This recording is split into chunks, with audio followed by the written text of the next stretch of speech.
You know it's a crisis when Germany's Green Vice-Chancellor cancels attending a climate summit. Robert Habeck, who's also economy minister, was supposed to be at the COP28 summit this week in Dubai. Instead, he is in Berlin, wrangling with coalition partners over an emergency agreement for next year's budget. The crisis exploded on 15 November when Germany's constitutional court declared that the government's budget was illegal for breaking German laws against taking on new debt. That left a hole of tens of billions of euros. Now, the government has just a few days to come up with a solution if it wants to pass the 2024 national budget before 1 January without emergency sittings. On Wednesday, Germany's cabinet meets for the last time this year. A revised budget would have to be put to Parliament in next week's final sessions before Christmas, so ministers should agree this week on how to balance next year's budget while sticking to the law. This is not so much a debt crisis as an anti-debt crisis. A German law, known as the debt brake, limits the amount of new borrowing the government is allowed to take on. The law is enshrined in the Constitution since Chancellor Angela Merkel introduced it in 2009 and is a matter of faith for conservatives who brought the case to the courts. So it was a culp for the conservative opposition when 3 weeks ago judges ruled that Olaf Scholz's left-leaning government was breaking this law. Balancing Germany's budget is a feature of German politics and is known as the Schwarz Null or Black Zero.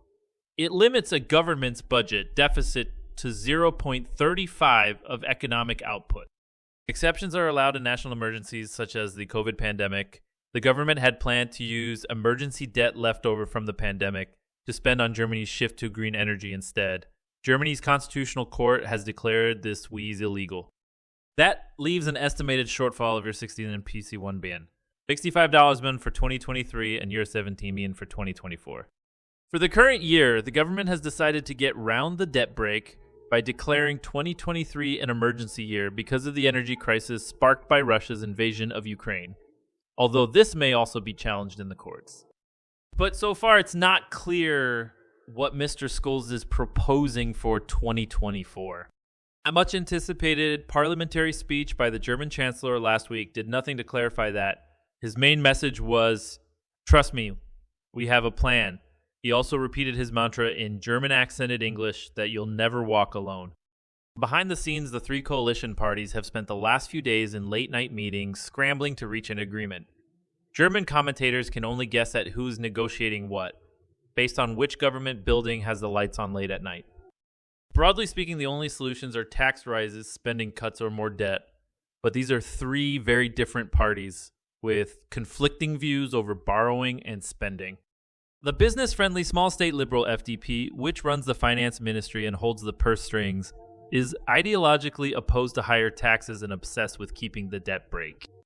Chancellor Scholz's center-left CSB, meanwhile, refuses to roll back a promised increase on social spending, and the Greens are determined to boost investment in Germany's transition to renewables. An uncomfortable coalition at the best of times, and these are not the best of times. Until now, the cracks have been papered over by throwing money at causes important for each party.